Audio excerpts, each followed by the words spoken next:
오늘은 성령님은 누구신가 세 번째 시간입니다. 새신자반 13강 성령님은 누구신가 세 번째 시간입니다. 지난 시간 우리가 삼위일체 하나님으로서의 성령님에 대해서 살펴봤습니다. 그래서 하나님을 이야기하는 우리 히브리어 단어 중에 엘로힘이라는 이 단어는 항상 복수 형태로 사용된다라고 이야기했어요.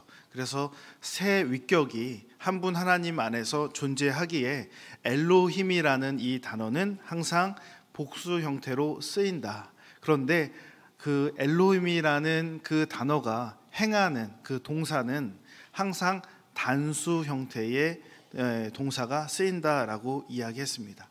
복수 형태의 엘로힘이 주어가 주체가 되지만 그 복수 형태의 엘로힘, 그 하나님이 움직이는 그 사역의 형태는, 행하시는 사역의 형태는 한 분 하나님이 움직이시는 것처럼 단수 형태로 쓰인다라고 말씀을 드렸습니다. 그래서 문법에서도, 성경 문법에서도 삼위일체 하나님을 알 수가 있었고, 삼위일체 하나님에 대해서 우리가 어떻게 설명을 드렸냐면, 첫 번째, 삼위일체란 하나님께서 한 분이시지만 세 분이시다라고 말씀을 드렸습니다. 한 분이시지만 세 분이시다.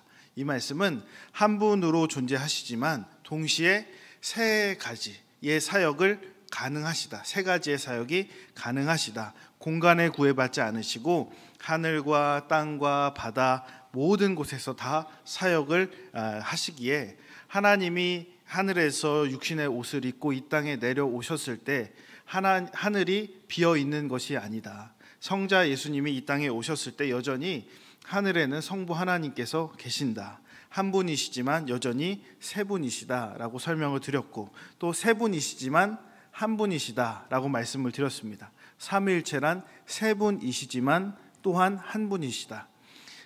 한 분이시면서 세 분이시고 세 분이시면서 한 분이시다. 이렇게 말씀을 드렸습니다. 세 분이시면서 한 분이 아니시면 하나님은 그 하나의 신이 아니라 세 종류의 각각 다른 신이다라고 말씀을 드렸습니다. 세 종류의 다른 신이면 분열될 거 아니에요. 의견이 조율이 되지 않을 거 아니에요. 그래서 어떤 사역을 하거나 일을 할 때 의견 조율이 안 되면 어떻게 해요?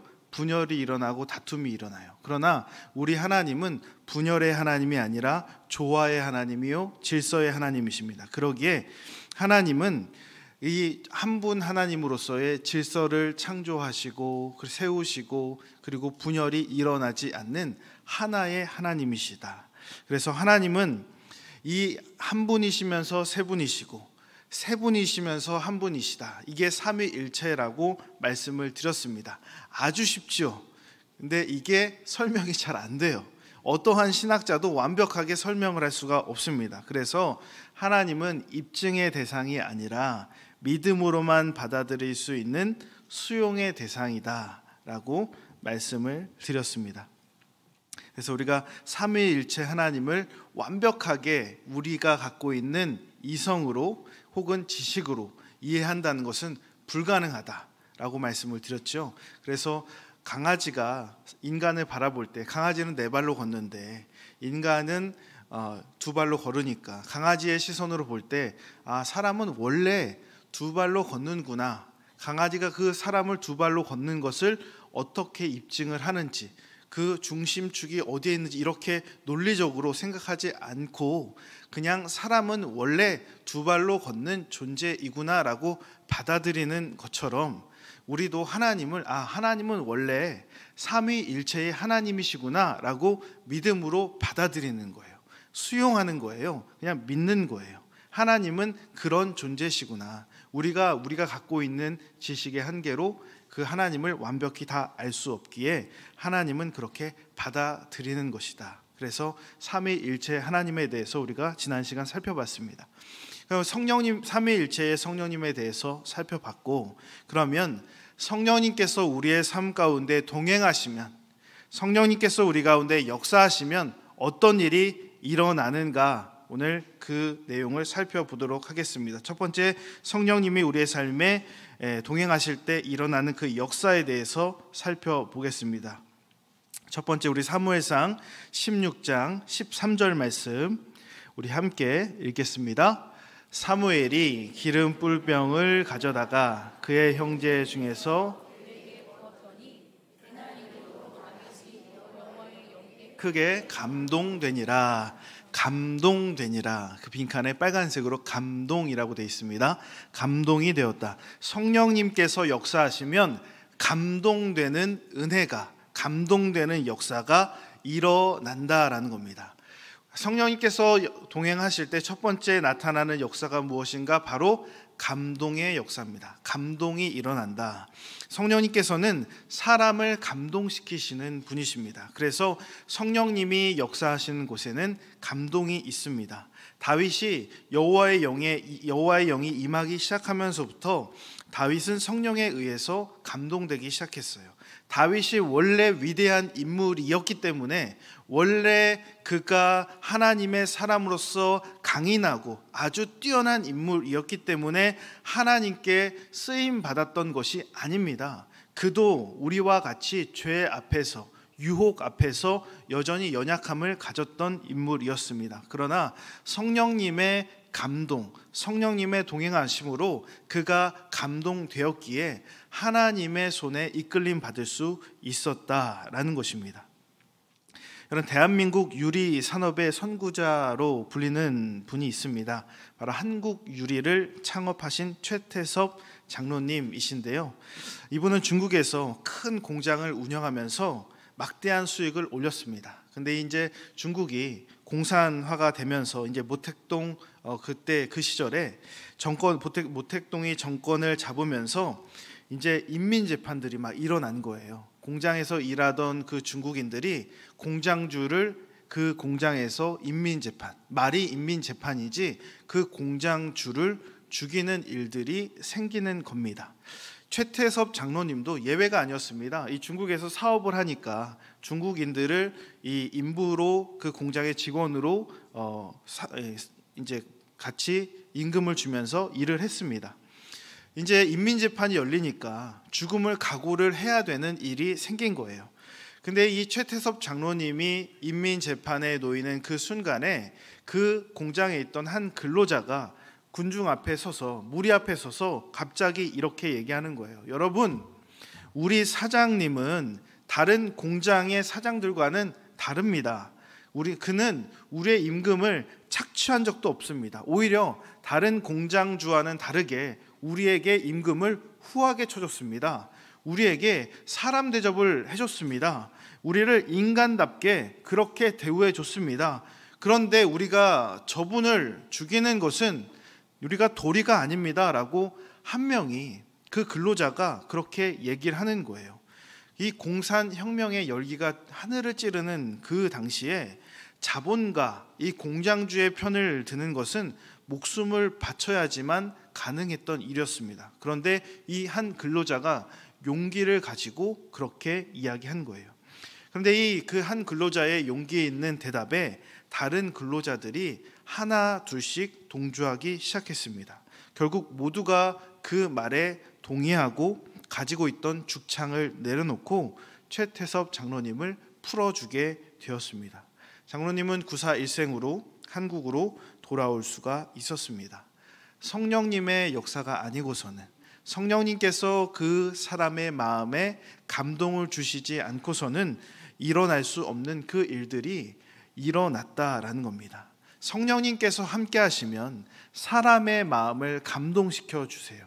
사람의 마음을 움직여 주신다라는 겁니다. 사람의 마음은 내가 어떻게 말로 혹은 다른 것으로 이렇게 움직일 수 있는 것이 아닙니다. 성령님께서 그 마음에 감화해 주시고 만져주시고 위로해 주셔야지만이 그 마음이 움직이는 거예요. 그게 성령의 역사요, 감동의 역사라는 겁니다. 두 번째로 성령님께서 역사하시면 어떤 일이 일어나는가? 마태복음 10장 19절에서 20절 말씀 우리 함께 읽겠습니다. 너희를 넘겨줄 때에 어떻게 또는 무엇을 말할까 염려하지 말라. 말하는 이는 너희가 아니라 너희 속에서 말씀하시는 이 곧 너희 아버지의 성령이시니라. 무엇을 말할까 염려하지 말라. 그때에 우리에게 할 말을 주신답니다. 말하는 이가 우리가 아니라 우리 속에서 역사하시는 아버지의 성령이시다. 성령님께서 우리가 할 말을 알려주신답니다. 말씀해 주신답니다.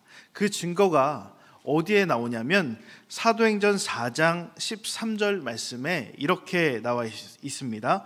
사도행전 4장 13절 말씀 함께 보겠습니다. 그들이 베드로와 요한이 담대하게 말함을 보고 그들을 본래 학문 없는 범인으로 알았다가 이상히 여기며. 베드로와 요한이 담대하게 말하는 것을 보고 그들이 본래 학문 없는 범인으로 알았다가, 이 말은 뭐냐면 그들이 학문 없는, 배운 적이 없는, 그들이 지식이 없는 사람으로 알았다가 그들이 말하는 걸 보니까 지식이 없는 사람이 아니라는 거예요. 학문이 없는 사람이 아니라는 거예요. 그들이 말하는 것이 지식이 있고 지혜가 있고 논리적이고 학술적이라는 거예요. 그들을 그냥 어부 출신으로 그렇게 무시하고 그렇게 배운 것이 없는 사람으로 여겼는데 그들이 말하는 것을 보니까 전혀 그렇지가 않은 거예요. 자신들과 이야기하더라도 이것은 너무 논리적으로 그리고 이성적으로 너무 똑부러지게 그렇게 이야기하는 겁니다. 배우지 않고서는 저렇게 말할 수가 없는데 그렇게 말을 하고 있는 베드로와 요한을 보게 된 거예요. 성령님께서 그렇게 말할 수 있도록 능력을 주시고 성령님께서 역사하시니까 어떤 말을 해야 할지 알려주셨다라는 겁니다. 오늘날에도 하나님께서 우리에게 어떤 말씀을 해야 될지 알려주세요. 성령님께 우리가 구하며 기도할 때 성령님께서는 우리가 어떤 말을 해야 되는지 그 상황에 맞게 알려주신다. 어떤 권사님이 계셨습니다. 이 권사님은 어렸을 때 경제적으로 굉장히 어려웠기 때문에, 대부분의 권사님, 나이 많으신 권사님들이 우리가 옛날에 어려웠잖아요, 나라가. 그래서 초등학교도 제대로 다니기가 어려웠다고 합니다. 그래서 초등학교도 못 나왔어요. 그래서 배움이 짧을 수밖에 없었습니다. 그래서 그러다 보니까 평소에 이 권사님의 글은 문법적으로 맞지도 않고 표현력도 굉장히 서툴렀습니다. 근데 어느 날 이 권사님이 모임 가운데 방언으로 기도를 하신 거예요. 이 방언으로 기도를 하니까 한 분이 이 권사님한테 이렇게 질문을 하는 거예요.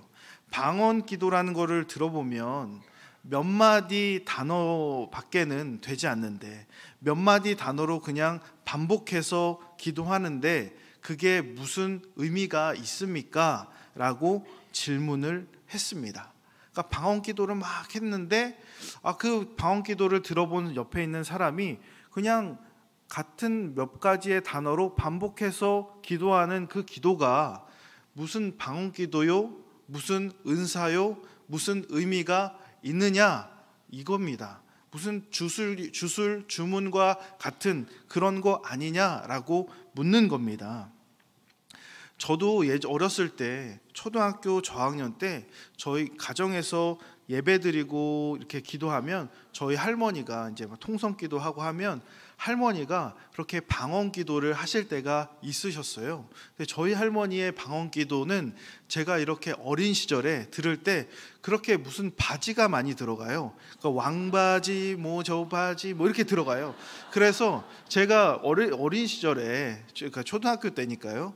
초등학교 때 할머니에게 그렇게 물어봤어요. 할머니 이렇게 기도할 때 이렇게 바지를 많이 찾으세요? 이렇게 제가 그렇게 이야기했던 기억이 나요. 그러니까 방언 기도라는 것이 우리가 성경에서 다른 나라 언어로 하는 방언도 있지만 이렇게 반복되는 단어로 이게 방언 기도를 할 때도 많이 있잖아요. 그래서 이런 경우 같아요. 이 권사님의 방언 기도가 같은 단어가 이제 반복되는 그런 방언 기도였습니다. 그런데 이 질문을 받아보니까 이 질문이 굉장히 논리적이고 일리가 있는 질문이라고 생각했기 때문에 조금 당황했습니다.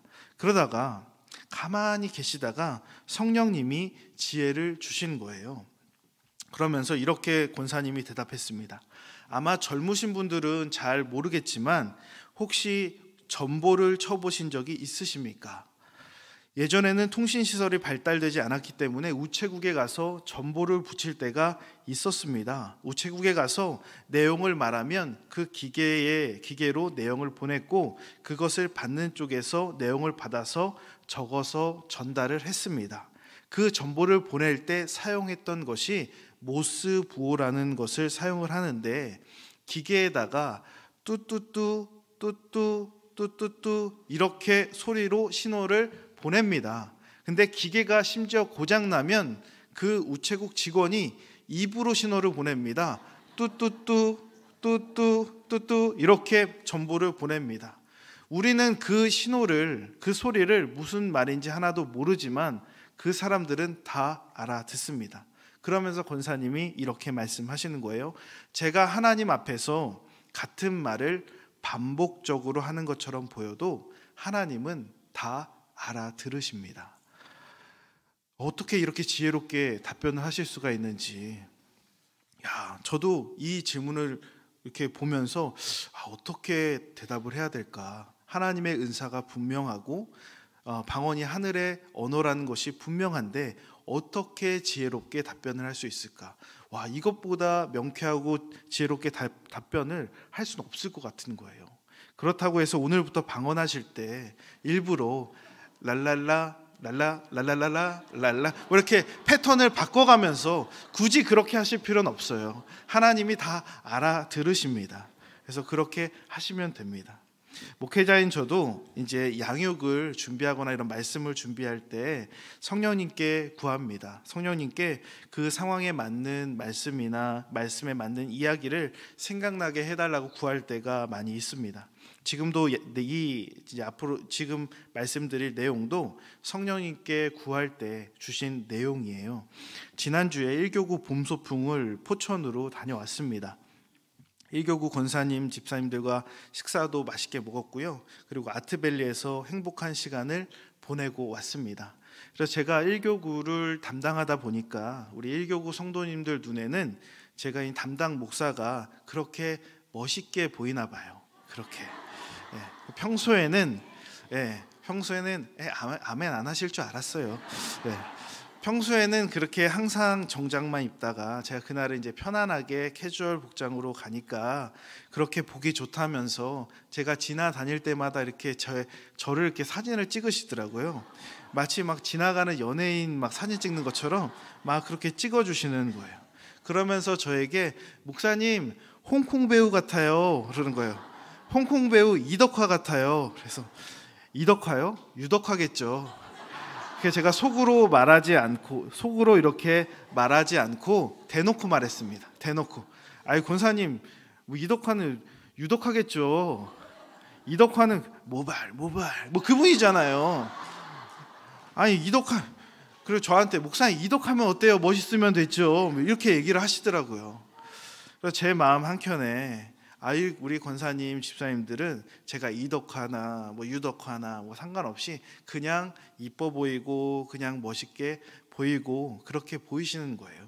그래서 제가 그 성도님들의 따뜻한 말 한마디와 미소를 통해서 위로를 너무 많이 받았어요. 그 지난 시간 목 짧고 살쪘다고 말했던 저를 우리 1교구 성도님들은 그래도 모발 이덕화 같다고 이야기해 주시면서 멋있다고 그렇게 칭찬을 해주시는 거예요. 그래서 성령님이 역사하시면 무엇이 나타난가? 위로가 나타난다. 위로가 나타난다. 사도행전 9장 31절 말씀 함께 읽습니다. 그리하여 온 유대와 갈릴리와 사마리아 교회가 평안하여 든든히 서가고 주를 경외함이 성령의 위로로 진행하여 수가 더 많아지니라. 아멘. 성령님께서 역사하시면 위로가 나타납니다. 위로. 성령님은 위로하시는 분이십니다. 성령님은 위로하시는 분이세요. 그래서 성령의 위로와 사람의 위로는 본질적으로 다릅니다. 사람의 위로는 상대방이 당한 그 문제를 해결해 줄 수 없을 때, 해결할 능력을 없을 때 그때 해줄 때가 많이 있어요. 해결해 줄 수 있으면 그냥 내가 해결해 주면 돼요. 근데 해결해 줄 수 있는 능력이 내게 없을 때 그때 그냥 위로 한마디 건네줄 때가 많고요. 더 나쁘게는 내가 해결해 주고 싶은 마음이 없을 때, 해결해 주고 싶은 마음이 없을 때 걱정 마, 다 잘 될 거야, 괜찮을 거야 라고 위로할 때가 많이 있어요. 그래서 사람의 위로는 공허합니다. 사람의 위로는 아무것도 변화가 없어요. 사람이 말 한마디 해준다고 해서 내 상황이 달라지는 것이 아무것도 없다는 거예요. 그러나 성령의 위로는 다르다는 겁니다. 성령의 위로는 하나님의 것으로 우리를 채우시는 위로예요. 채워주시는 위로. 근데 우리가 성령의 위로를 왜 모르냐? 내가 원하는 방식으로만 채움을 받으려고 하기 때문에 성령의 위로를 경험하지 못하는 거예요. 오늘 본문에서 보면 사도행전 말씀을 보니까 성령님의 위로로 인해서 교회가 든든히 서고 수가 더 많아졌다라고 말해요.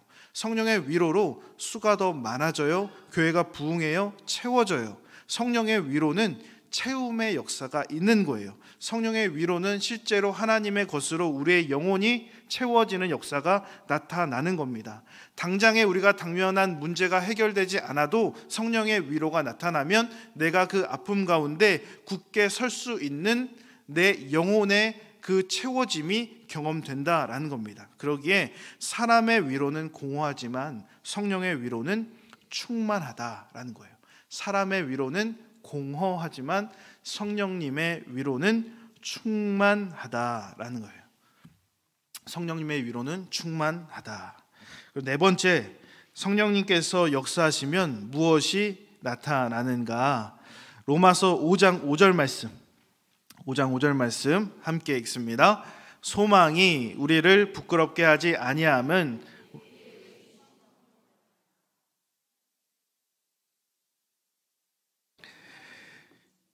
하나님의 사랑이 우리 마음에 부은 바 됨이니. 성령님께서 역사하시면 하나님의 사랑이 나타난다라는 겁니다. 서울에 그 합정동에 가면 양화진 그 외국인 선교사 묘지가 있습니다. 이 양화진에 가면 조선 땅에 우리나라에 이 복음을 전하기 위해서 생을 마감하신 초기 개신교 선교사님들이 거기에 묻혀 계십니다. 미국이나 영국 사람들에게 이 120년 전, 100년 전 조선이란 나라가 여러분 어떤 나라였겠습니까? 당시에 그 사람들에게 이 조선 땅은 굉장히 생소한 땅이고 아프리카보다 더 열등한, 그리고 더 개발이 덜 된 미개한 땅이었습니다.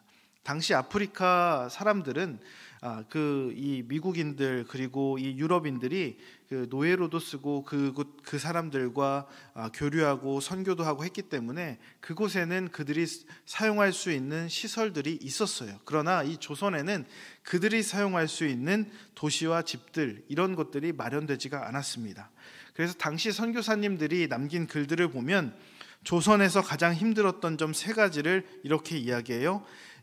첫 번째는 1년 12달 동안 다리를 뻗고 잘 수 없었다는 거예요. 이제 보통 저희가 옛날에는 체구가 더 작았잖아요. 조선인들, 아시아인들의 체구가 더 작으니까 그 유럽 혹은 미국인들이 키가 크잖아요. 비정상적으로 키가 컸잖아요. 키 큰 건 비정상적인 거예요. 예, 키가 173 넘으면 그 비정상인 거예요. 예, 병원 가보셔야 돼요. 그래서 그런 사람들이 왔잖아요. 와서 이제 오니까 이제 너무 좁은 거예요. 방도 작고 이불 다 작으니까 이불을 덮어도 막 발 나오고, 발을 덮으면 여기 위에 배가 춥고 막 이런 거예요. 그러니까 선교사님들이 너무 추운 거예요. 춥고 불편하고 잠을 제대로 잘 수가 없었다. 체구가 큰 이 미국 선교사들이 제대로 잘 수가 없는 그런 공간, 좁은 공간에 지내야 했다. 두 번째는 화장실이 너무 불편했다는 거예요.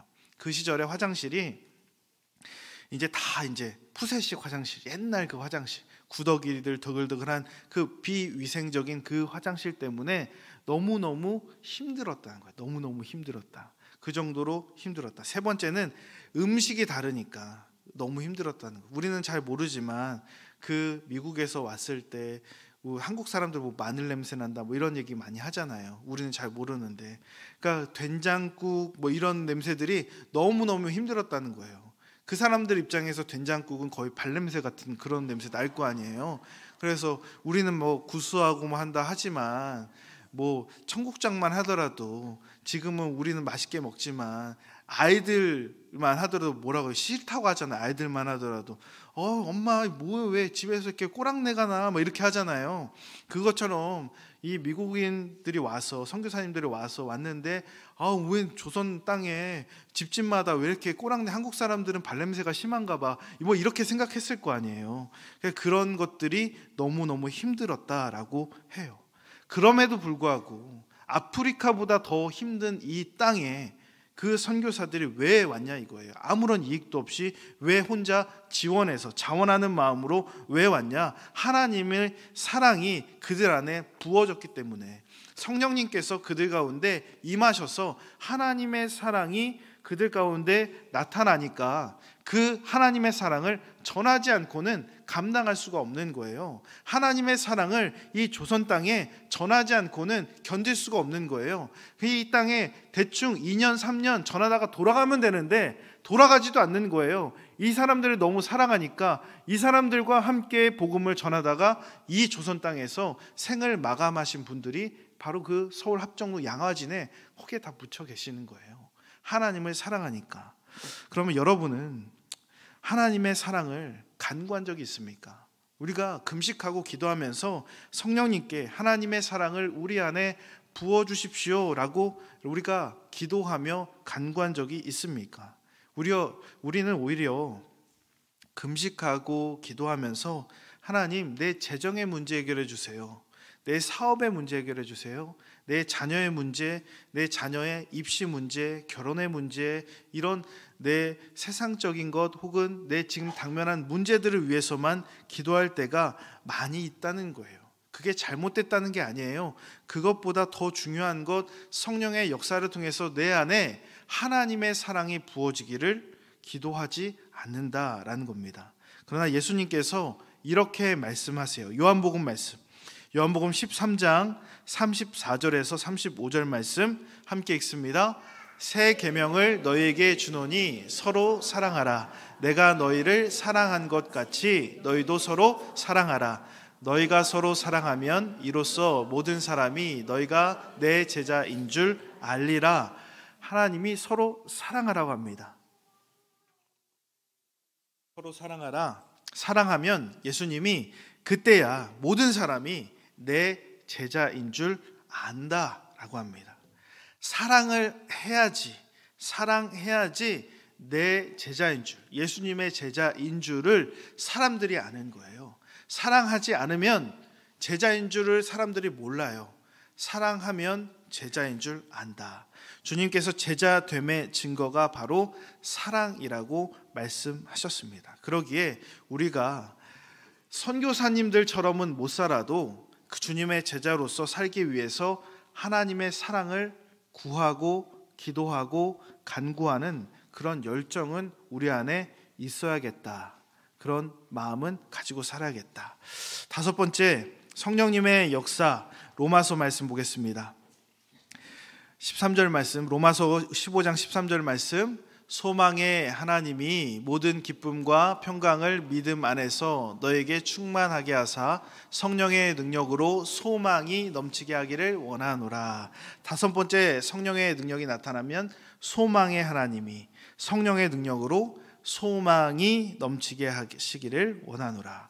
성령님께서는 우리의 삶에 역사하시면서 우리 안에 소망이 넘치게 하시는 분이세요. 소망이 넘치게. 왜냐하면 성령님은 하나님의 영이시기 때문에 임하시면 하나님을 바라보게 만들어요. 하나님을 바라보게 만드니까 하나님을 바라볼 때 우리 안에 뭐가 생겨요? 소망이 생기는 거예요. 우리가 절망하는 이유가 있어요. 절망하는 그 이유는 하나님을 보지 않기 때문에 절망하는 거예요. 하나님을 바라보면 절망하지 않는데 하나님을 바라보지 않으니까 절망하는 거예요. 하나님을 바라보는 한 우리에게 소망은 끊어지지 않는다. 시편 121편 1절에서 2절 말씀. 우리가 잘 아는 말씀인데요. 함께 읽습니다. 내가 산을 향하여 눈을 들리라. 나의 도움이 어디서 올까? 나의 도움은 천지를 지으신 여호와에게서로다. 나의 도움은 천지를 지으신 여호와에게서 온다. 내가 산을 향하여 눈을 들리라. 하늘을 향하여 눈을 드는 거예요. 하나님을 바라보는 거예요. 그러면 소망이 생긴다라는 겁니다. 내가 어려울 때, 내가 힘들 때, 그때 누구를 바라보느냐? 하나님을 바라보는 거예요. 그러면 내 상황이 여전히 힘들고 어려워도 하나님을 바라보면 소망이 생긴다. 성령님은 우리에게 하나님을 바라볼 수 있도록 하십니다. 그러기에 소망이 생긴다. 결혼을 한 다음 날부터 밤낮 울고 불고 살던 그 신부가 있었습니다. 그 신부가 참다 못해서 친정 엄마를 찾아갔어요. 이제 친정 엄마에게 사연을 다 얘기하면서, 엄마, 나 이제 도저히 그 사람이랑 못 살겠어. 나 도저히 못 살겠어. 딸의 사연을 다 들은 친정 엄마의 반응이 이러면 어땠을까요? 요즘 같은 친정 어머니들은 아마, 야, 그럼 헤어져. 야, 헤어지고, 야, 혼자 살아도 편해. 아니면은, 야, 2번, 3번 해도 돼. 괜찮아. 이렇게 얘기했을지도 모릅니다. 그러나 10년, 20년 전 혹은 그 이전에는 어땠습니까? 야, 그래도 네가 참아야지. 결혼했으면 죽어도 그 집 식구야. 라고 이야기합니다. 만약 이분이 목회자에게 상담을 왔으면 어떻게 했을까요? 아마 대부분의 목사님들이, 대부분의 목회자들이, 성도님 그래도 참으셔야죠. 집사님 그래도 참으셔야죠. 라고 이야기할 겁니다. 그러나 목회자가 참으라고 하는 말과 친정 어머니가 참으라고 하는 그 말의 의미가 다를 겁니다.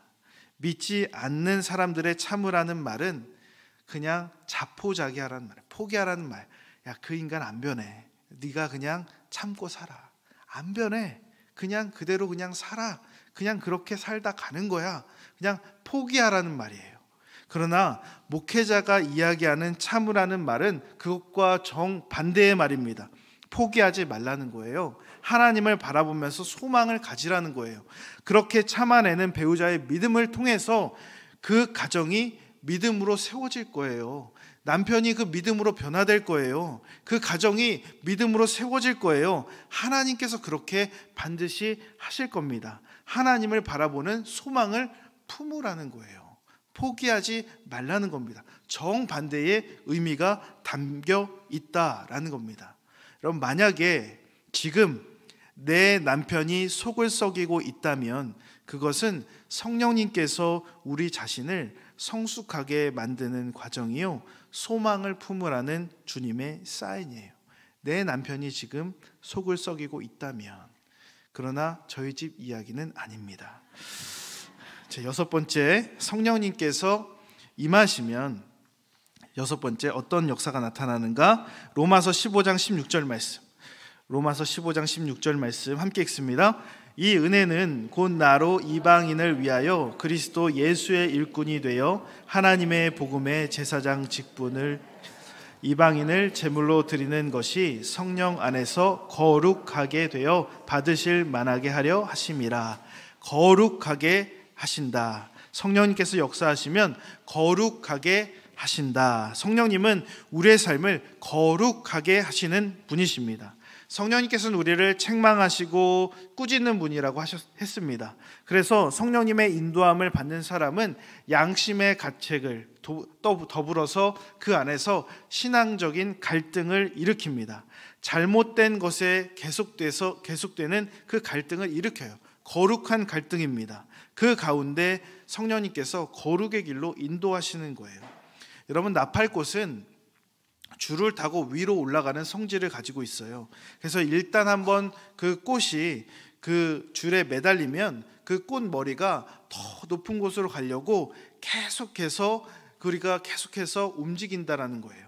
우리 눈에는 그냥 그 꽃 머리가 가만히 있는 것처럼 보이지만 어느 순간 시간이 지나고 보면 더 성큼성큼 올라가 있고 더 위에 가 있는 것을 볼 수가 있습니다. 그래서 미세한 그 카메라로 계속 촬영한 것을 빨리 돌려보면 이 꽃머리가 한숨도 쉬지 않고 한시도 쉬지 않고 계속 더 높은 곳을 향해서 미세하게 떨리는 것을 볼 수가 있습니다. 나팔꽃의 꽃머리가 끊임없이 흔들리고 떨리는 그 과정, 그 움직임을 통해서 더 높은 곳을 잡는 거예요. 그 움직임과 그 떨림이 멈추는 순간 나팔꽃은 그 머리의 무게를 감당하지 못하고 바닥으로 떨어지게 되어 있습니다. 그리스도인의 삶도 마찬가지입니다. 성령님께서 책망하시고 꾸짖으시기에 우리 안에는 거룩한 갈등이 일어나요. 양심의 가책이 일어나요. 그러기에 계속해서 갈등하면서 흔들려요. 이게 이렇게 하면 안 되는데, 이렇게 살면 내가 안 되는데, 그러면서 또 우리가 범죄하고 또 죄에 넘어지고 다시 일어서고 그 갈등 속에서 살아갑니다. 그러나 그 거룩한 흔들림과 갈등 속에서 살고 있다는 것은 성령님께서 우리를 거룩한 길로 인도하고 계시다라는 증거예요. 성령님께서 우리를 거룩한 길로 인도해 가시고 있다라는 증거지, 내가 이게 잘못된 것인가 라고 하는 것이 아니라는 거예요. 오히려 그 거룩한 갈등이 없다는 거, 내가 정말 양심의 가책도 느끼지 않고 내가 죄악된 길로 걸어갈 때도 아무런 가책도 아무런 거리낌도 느끼지 않는다라는 것은 그때 내가 성령님의 역사가 우리 안에, 내 안에 일어나지 않고 있구나라는 것을 깨달으셔야 돼요. 오히려 갈등이 일어나고 있는 것이, 그리고 그 흔들리면서 내가 거룩의 길로, 구별된 길로 가고 있다라는 것, 그것을 우리가 인지해야 된다. 7번째, 성령님께서 역사하시면 어떤 일이 일어나는가? 사사기 14장 6절 말씀 함께 읽습니다. 여호와의 영이 삼손에게 강하게 임하니 그가 손에 아무것도 없이 그 사자를 염소 새끼를 찢는 것 같이 찢었으나 그가 자기가 행한 일을 부모에게 알리지 아니하였더라. 우리 사사기 15장 14절 말씀 같이 한 번 더 읽습니다. 삼손이 레이의 이름에 블레셋 사람들이 그에게로 마주 나가며 소리 지를 때 여호와의 영이 삼손에게 갑자기 임하심에 그의 팔 위에 밧줄이 불탄 삼과 같이 그의 결박되었던 손에서 떨어진지라. 아멘. 삼손이 맨손으로 사자를 찢어 죽여요. 맨손으로. 그리고 그를 결박한 줄을 그냥 쉽게 끊어버려요. 삼손이 힘이 세서 그런 것이 아니라 삼손에게 여호와의 영이 임함에, 삼손에게 여호와의 영이 임함에 삼손이 그런 능력을 발휘했다라는 겁니다. 그러기에 성령이 우리에게 임하시면, 성령이 우리와 동행하시면 우리의 삶에는 그러한 능력이 나타나게 된다라는 겁니다. 삼손의 능력은 머리털에서 나온 게 아니에요. 머리에서 나온 것이 아닙니다. 삼손은 나실인이었어요. 그래서 나실인은 세 가지를 지켜야 돼요. 구별되게 살아야 돼요. 시체를 가까이 하면 안 되고요. 포도주와 독주를 마셔서는 안 돼요. 그리고 삭도를, 그러니까 머리를 깎으면 안 돼요. 근데 이미 삼손은 시체를 가까이 했어요. 그리고 술도 잘 마셨습니다. 아주 잘 마셨어요. 이미 나실인으로서 지켜야 될 세 가지 중에 두 가지를 어겼습니다. 능력이 머리로부터 나실인이었기 때문에 나오는 것이라고 한다면 그는 이미 시체를 가까이 했을 때 혹은 술을 마셨을 때 능력이 사라져야 돼요. 삼손은 그때 능력이 없어져야 됩니다. 그러나 시체를 가까이 하지 않는 것, 그리고 포도주를 마시지 않는 것은 어떻게든 감출 수 있었습니다. 성경에 보니까 삼손이 사자를 찢어 죽인 다음에 부모에게 알리지 않았더라. 감추면서 산 거예요. 내가 여전히 나실인인 척, 내가 여전히 거룩한 척, 내가 여전히 믿음이 있는 척, 그렇게 티가 안 나도록 산 거예요. 내가 시체를 가까이 해도 말하지 않으면 모르는 거예요. 술을 마셔도 시간이 지나면, 술꾼이 다 날아가면 모르니까 그렇게 감추면서 거짓된 삶을 살아간 거예요. 그런데 뭐는 감출 수가 없어요? 머리는 감출 수가 없는 거예요. 그 당시에 모발 이거 가발도 없잖아요. 머리 이렇게 스타일 이렇게 해도 가발이 없으니까 머리는 감출 수가 없는 거예요. 그래서 삼손에게 이 머리는 나실인으로서 자기가 하나님 앞에 지켜야 될 마지막 약속인 거예요.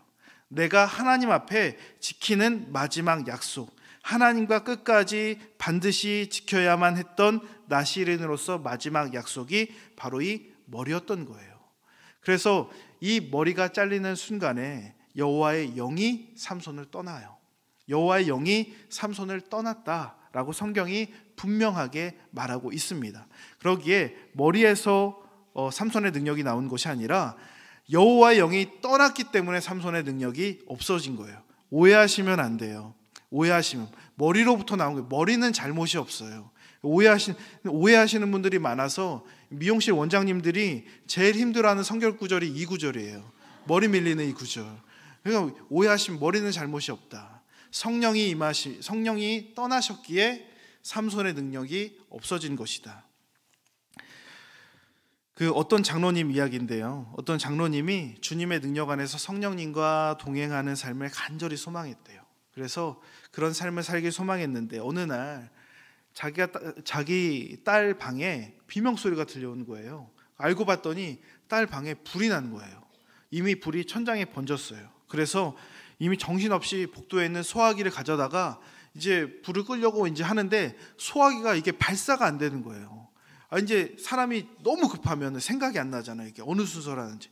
너무 생각이 안 나니까 그냥 이걸 붙잡고 주여 했대요. 근데 그 순간 소화기가 발사가 된 거예요. 진짜로 소화기가. 여러분 웃으시지만 그분에게 이게 간증인 거예요. 소화기가 발사가 됐어요. 그래서 불을 껐는데 그리고 나서 현장을 살핀 이 사람들이 와서 보니까 소화기에 안전핀이 안 뽑혀 있었대요. 안전핀이. 소화기에 안전핀이 안 뽑히면 발사가 안 돼요.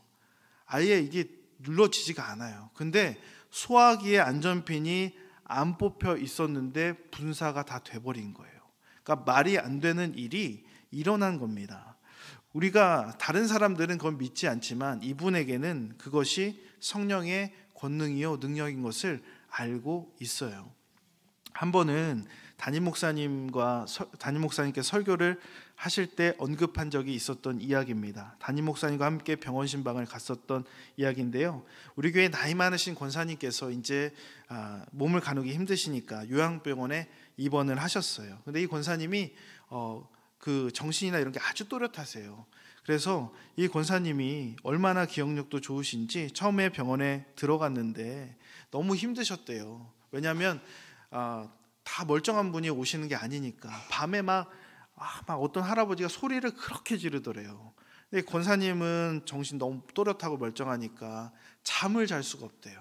그래서 하나님이 나에게 기도하라고 그러시는 거구나, 나를 기도하라고 깨우시는 거구나 라고 생각하시고 주기도문, 주님이 가르쳐 주신 그 기도 주기도문을 그렇게 외웠다고 합니다. 하늘에 계신 아버지, 그렇게 외웠더니 갑자기 어느 날 그 할아버지가 조용하더래요. 소리를 안 지르는 거예요. 너무 조용하고 신기하잖아요. 그래서 그렇게 감사함으로 고백하고 기도하고 있는데 이번엔 어느 날 어떤 할머니가 밤에 이를 갈면서 그렇게 그 동물의 자녀들, 특히 강아지와 그 숫자들을 외치는 거예요. 숫자들에게도 자녀가 있는 거를 처음 알았대요.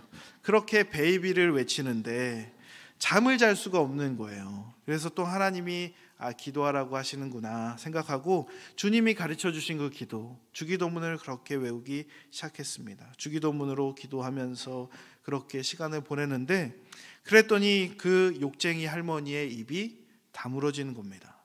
믿지 않는 사람들은 이것이 우연의 일치라고 말할 수 있습니다. 근데 이 권사님은 알아요. 이 권사님과 함께 신앙생활을 했던 우리도 압니다. 이것이 성령님께서 권사님의 고통과 신음의 기도 소리를 들으시고 응답하신 그 성령의 능력인 것을 우리는 알고 있다라는 것입니다. 그래서 우리가 성령의 능력을 구하는 삶을 살아갈 때, 그 성령의 은혜를 구하며 살아갈 때 그 능력으로 성령님은 우리를 세워 가신다라는 겁니다. 아직 아니에요. 한참 남았습니다. 이렇게 벌써 끝내시려고 그러면 안 돼요. 많이 남았어요. 벌써 끝내시는 분 아니 많이 남았는데. 네. 예배가 벌써 끝날 뻔했습니다. 갈라디아서 말씀 5장 22절에서 23절 말씀입니다. 네. 성령님이 이렇게 반주자에게 잘못 임하시면 안 되는데 갈라디아서 말씀을 함께 읽겠습니다. 오직 성령의 열매는 사랑과 희락과 화평과 오래 참음과 자비와 양선과 충성과 온유와 절제니 이 같은 것을 금지할 법이 없느니라. 양선만 색깔이 검은색인데 뭐 더 중요해서 그런 게 아니라 요 양선도 빨간색입니다. 다 똑같이 중요한 겁니다. 사랑과 희락과 화평과 오래 참음과 자비와 양선과 충성과 온유와 절제니 성령의 9가지의 열매입니다. 성령님이 역사하시면 성령의 열매가 맺힌다. 제가 그 갈라디아서 말씀 옆에 보면 별 5개를 해놨어요. 별 5개. 갈라디아서 말씀도 중요하지만 성령의 역사가 일어날 때 무엇보다 중요한 것이 바로 이겁니다. 성령의 열매를 맺는 것. 사람들은 성령의 은사를 사모합니다. 갈망합니다. 그런데 그것보다 더 중요한 것은 사실 성령의 열매입니다. 사람들은 성령의 은사를 갈망하지만 그것보다 더 중요한 것은 성령의 열매입니다. 성령의 은사를 많이 갈망해요. 왜냐하면 성령의 은사는 바로바로 눈에 보이니까, 신기하니까. 내 병이 고침을 받기도 하고 내 삶의 변화도 나타나고 무언가 신기하고 기적적인 일들이 나타나니까 좋아해요. 그리고 그걸 기도해요. 간구해요. 그러나 성령의 열매를 위해서 기도하지 않아요. 성령의 열매를 위해서 우리가 간구하지 않는다라는 겁니다. 성령의 은사는 인격의 변화 없이도 받을 수 있습니다. 성령의 은사는 내 인격의 변화 없이도 받을 수 있어요. 그러기에 방언을 한다고 해서 인격이 성숙하다라고 말할 수 없어요. 방언의 은사를 받은 사람이 항상 성령의 열매를 맺는다? 아니에요. 방언의 은사, 치유의 은사, 가르침의 은사, 그 은사가 있는 사람도 인격의 변화 없이 그 은사를 행할 수 있어요. 그러기에 성령의 은사를 행하는 사람이 이유 없이 이해할 수 없는 언행을 일삼는 것을 우리가 볼 때가 있습니다. 의외로 그런 일들을 많이 보게 되는 이유가 여기 있어요. 성령의 은사는 인격의 변화와 상관없이 받을 수 있기 때문에 그래요.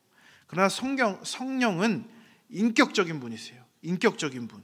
성령님과 동행하면 그분의 인격이 우리 안에 스며들게 되어 있습니다. 그래서 성령의 열매는 그 9가지 열매를 잘 보면 무엇과 연관이 되어 있냐? 성품과 관련이 되어 있어요. 그래서 성령의 열매는 성품의 열매입니다. 성령의 열매는 성품의 열매입니다. 성령의 열매는 인격과 성품의 변화 없이는 절대로 맺힐 수가 없어요. 성령의 열매는 성품의 열매이기 때문에 그 인격의 변화 없이는 절대로 맺힐 수가 없다. 내가 치유받는 것 중요합니다. 근데 병 고침을 받는 사람도 있고 받지 못하는 분도 계세요. 그러면 받지 못하는 분은 성령님의 역사를 못 받는 것이냐? 그게 아니에요. 성령님의 병 고침을 받고 구하는 것도 중요하지만 그것보다 더 중요한 것이 있다는 거예요. 고침의 은사, 그리고 가르침의 은사, 방언의 은사, 통변의 은사, 영문별의 은사, 뭐 그런 각종의 은사도 있지만 사랑이 없으면 하늘을 울리는 꽹과리 소리와 같다라고 바울이 말하는 것처럼 그 사랑이 어디에 있어요? 성령의 열매에 있잖아요. 성령의 열매의 가장 첫 번째가 사랑이잖아요. 그러기에 모든 은사가 있어도 성령의 열매가 없으면 아무 소용이 없다는 거예요. 성령의 열매가 그만큼 중요하다. 모든 은사는 다 받지 못할 수도 있습니다. 제가 모든 은사가 다 있지 않습니다. 저는 모든 은사를 다 갖지 못해요. 그러나 성경이 말하는 게 있어요. 모든 은사를 다 받지 못해도 모든 사람이 동일하게 주어지는 게 있어요. 성령의 열매는 모든 사람이 동일하게 다 가질 수 있어요. 맺을 수 있어요. 반드시 일어나는 것은 성령의 열매는 차별 없이, 구별 없이 예수님을 따르는 모든 사람들에게 맺어진다라는 겁니다. 성령의 열매 갈라디아서 말씀 후반부에 보면 뭐라고 써 있어요? 오직 성령의 열매는 사랑과 희락과 화평과 오래 참음과 자비와 양선과 충성과 온유와 절제니 이 같은 것을 금지할 법이 없느니라. 이 같은 것을 금지할 법이 없느니라. 금지할 것이 없어요. 성령의 열매는 그렇게 구하고 인격의 변화와 성품의 변화가 일어나는 자에게, 성령의 역사를 구하는 자에게 반드시 일어난다. 그러기에 우리가 반드시 구해야 할 것은 은사보다 성령의 열매입니다. 성품입니다. 인격입니다. 예수님의 성품이 우리의 인격이 되는 것, 그것이 바로 우리가 구해야 되는 거예요. 신앙의 완성은 예수님을 닮아가는 거예요. 예수님을 닮아가는 거. 어떻게 닮아가요? 내가 은사를 많이 행한다고 닮아가는 거 아니에요. 예수님의 성품을 닮아가고 이 땅에서 예수님처럼 삶을 살아가려면 그 성품이 있어야 돼요. 인격이 있어야 돼요. 그러기에 신앙의 완성은 이 성령의 열매를 내 삶에 많이 맺어가는 거예요. 그게 우리의 신앙의 목표가 되어야 한다라는 겁니다. 두 번째, 성령을 어떻게 받는가? 성령을 어떻게 받는가? 성령은 사도행전 1장 14절 말씀 보면 여자들과 예수의 어머니 마리아와 예수의 아우들과 더불어 마음을 같이하여 오로지 기도에 힘쓰더라. 성령님은 기도할 때 임하십니다. 기도할 때 임하신다. 두 번째, 사도행전 말씀 베드로가 이르되 너희가 회개하여 각각 예수 그리스도의 이름으로 세례를 받고 죄사함을 받으라. 그리하면 성령의 선물을 받으리니. 회개할 때 성령을 받습니다. 회개할 때. 세 번째, 우리는 이 일의 증인이요 하나님이 자기에게 순종하는 사람들에게 주신 성령도 그러하니라. 성령님은 순종할 때 임하십니다. 순종할 때. 네 번째, 이에 두 사도가 그들에게 안수함에 성령을 받는지라. 성령님은 안수할 때 임하십니다. 안수할 때 임하신다. 그리고 마지막 다섯 번째, 베드로가 이 말을 할 때에 성령이 말씀 듣는 모든 사람에게 내려오시니. 말씀 듣는 모든 사람에게 내려오셨다. 말씀을 들을 때 성령이 임하신다라는 겁니다. 이 다섯 가지 상황에 공통점이 있습니다. 뭐냐? 첫 번째, 이들은 성령님 그 자체를 구하지 않았습니다.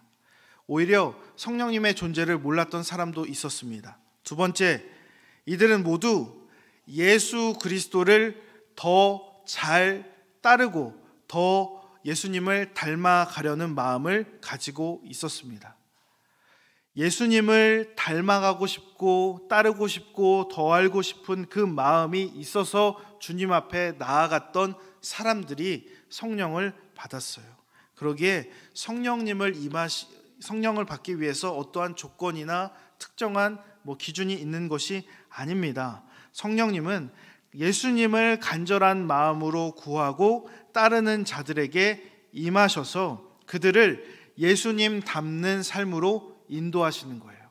성령님은 예수님 닮는 그 마음을 갖고 있는 자들에게, 그 따르는 자들에게 임해 주셔서 예수님을 닮는 삶으로 계속해서 우리를 인도해 주신다라는 겁니다. 그렇다면 세 번째, 여러분은 성령님을 받으셨습니까? 아멘 안 하실 줄 알았어요. 여러분은 성령님을 받은 것 같아요? 받은 것 같아요? 네, 받은 것 같지요.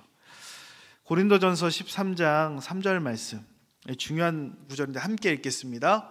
그러므로 내가 너희에게 알리노니 하나님의 영으로 말하는 자는 누구든지 예수를 저주할 자라 하지 아니하고 또 성령으로 아니하고는 누구든지 예수를 주시라 할 수 없느니라. 아멘. 예수님을 우리가 구주로 고백하는 것, 우리가 예수님에 대해서 구주로 고백할 수 있는 이유는 성령님이 우리 안에 임하셨기 때문에 가능하다. 성령으로 아니하고서는 누구든지 어느 누구도 예수를 주라 고백할 수가 없다. 성경이 그렇게 말하고 있어요. 내가 예수님을 구주로 고백할 수 있는 이유는 내 안에 성령님이 임하셨기 때문에 그렇게 고백할 수 있는 거예요. 생각해 보세요. 상식적으로 내일 월요일이잖아요. 여기 출근하신 분들도 계시잖아요. 월요병이라고 말이 나올 정도로 그렇게 피곤한 날인데 이렇게 쉴 수 있는 이 오후 시간에, 이 시간에 이곳에 앉아서 2000년도 전에 그 과거의 인물에 대해서 배우려고 이렇게 나와 있는 이게 세상 사람들의 눈에 볼 때 과연 상식적인가? 나와 일면식도 없는 그 사람을 상대로 내가 주님이라고 고백하고 하는 것이 상식적인가? 상식적이지 않아요. 성령님으로 인함이 아니면, 성령님께서 역사해 주시지 않으면 불가능한 일을 지금 여러분이 하고 계신 거예요. 성령님이 임하시지 않으면 불가능한 일이 지금 이 시간에도 일어나고 있는 겁니다. 그러기에 우리가 고백할 때, 저는 성령을 받았습니다. 성령님이 임하셨습니다. 성령으로 인해서 나는 예수 그리스도를 나의 인생의 주인으로 구주로 영접했고 고백합니다 라고 자신 있게 이야기하시면 된다라는 겁니다. 그런데 저에게 이렇게 질문하실 수도 있습니다. 목사님, 저는 주님을 위해서 순종해 본 적도 없고 회개해 본 적도 없고 말씀을 진지하게 들어본 적도 없습니다. 근데 저도 성령님을 받은 게 맞나요? 히브리서 2장 4절 말씀 함께 읽습니다. 하나님도 표적들과 기사들과 여러 가지 능력과 및 자기의 뜻을 따라 성령이 나누어 주신 것으로서 그들과 함께 증언하셨느니라. 아멘. 성령을 받기 위해 어떠한 노력을 하지 않았을지라도 하나님께서 주님의 뜻을 따라, 자기의 뜻을 따라, 하나님 본인의 뜻을 따라 성령을 나눠 주실 때도 있다라는 거예요. 우리의 태도와 상관없이, 우리의 살아가는 모습과 상관없이 하나님께서 자신의 뜻을 따라서 성령을 나눠 주시기도 한다. 대표적인 인물이 누구예요? 사도 바울. 예수님의 핍박자였어요. 예수님을 따르는 사람이 아니라, 예수님을 더 닮길 원해서 예수님을 쫓아가는 사람이 아니라, 예수님을 믿는 사람들을 죽이고자 예수님을 믿는 사람들을 따라가던, 잡으러 가던 사람이었는데 성령이 사도 바울에게 임한 거예요. 그렇게 하나님의 뜻을 따라서, 하나님 자신의 뜻을 따라서 성령님께서 임하시기도 한다. 그러기에 우리가 예수님을 구주로 고백한다는 것이 성령님이 내 안에 역사하시는 가장 큰 증거다라는 겁니다. 말씀을 정리합니다. 이제 들어오셔도 됩니다. 우리가 도덕적으로나 윤리적으로나 뛰어나지 않을 수도 있습니다. 우리가 누구보다 잘 살아서, 혹은 남들보다 뭐가 잘나서, 세상 사람들보다 무언가가 더 있어서, 혹은 그래서 주님이 우리를 부르신 게 아니라는 거예요. 오히려 연약한 면이 더 많을지도 모릅니다. 그러나 하나님의 선한 뜻에 따라서 우리가 성령님을 다 받은 거예요. 성령님을 다 받아서 이 자리에 남아 계시고, 성령님의 은혜를 받아서 예수님을 구주로 고백하고 계신 겁니다. 내게 무슨 은사가 있느냐, 내게 무슨 은사가 없느냐, 너는 이런 은사가 있어, 너는 이런 은사가 없어, 서로 자랑할 필요도 없어요. 은사가 있고 없고가 중요한 것이 아니라는 거예요. 성령을 쫓아 예수님을 닮아가는 삶을 살려고 노력하고 결단하는 것. 내가 성령님을 받았다면 내가 이 땅에서 무언가 더 특별하게 은사를 행하고 사는 것이 아니라 예수님을 닮아가려고 내 인격이, 내 성품이 예수님을 닮은 성품으로 변화되려고 더 노력하고 살아가는 것이 우리의 사명인 거예요. 우리의 목표인 거예요. 우리의 과제인 거예요. 그 과정 속에서 우리의 삶에는 금지할 법이 없는 성령의 9가지 열매가 나타나게 된다라는 겁니다. 그 은혜를 사모하셔서 주님 앞에 나아가는 저와 여러분 되시기를 주님의 이름으로 축원합니다.